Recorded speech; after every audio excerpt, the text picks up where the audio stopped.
نون league اور تحریک انصاف کے درمیان سوکنوں والی نوک جھونک ختم ہونے میں نہیں آ رہی. کبھی تحریک انصاف حملہ کرتی ہے تو کبھی نون لیگ پلٹ کر وار کرتی ہے.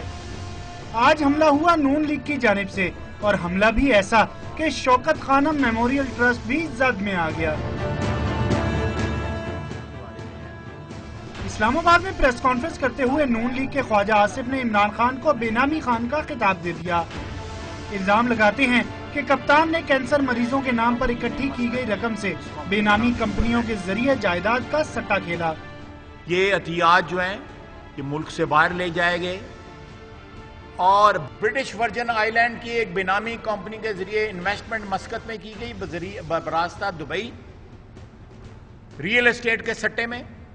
عمران خان پر یہ بھی الزام لگایا گیا ہے کہ انہوں نے کینسر اسپتال کے بورڈ ممبران کی مخالفت کے باوجود زکوٰۃ اور عطیات کی رقم سے بیرون ممالک کیپٹل مارکیٹ میں $45 لاکھ کی سرمایہ کاری کی، جس میں 65% خسارہ اٹھایا.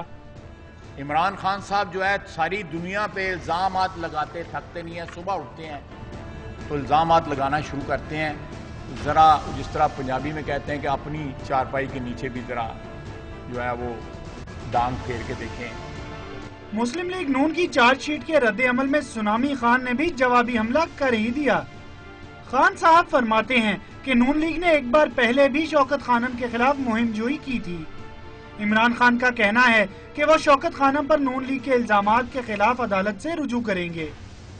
میں خواجہ آصف، نواز شریف آپ کو بھی اور چودھری نثار آپ کو بھی میں آپ کو کہتا ہوں کہ آپ میرے اوپر الزام لگائیں کہ میں نے شوکت خانم کا $1 چوری کیا ہے، میں آپ کو عدالت میں لے کے جاؤں گا. میں آپ پہ الزام لگاتا ہوں نواز شریف کے آپ نے اربوں روپیہ پاکستان کا لانڈر کر کے باہر لے کے گئے، آپ مجھے عدالت میں لے کے جائیں.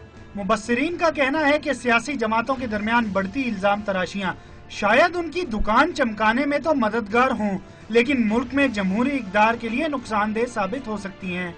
کیمرامین ندیم خان کے ساتھ فہد چودھری، ڈان نیوز، اسلام آباد.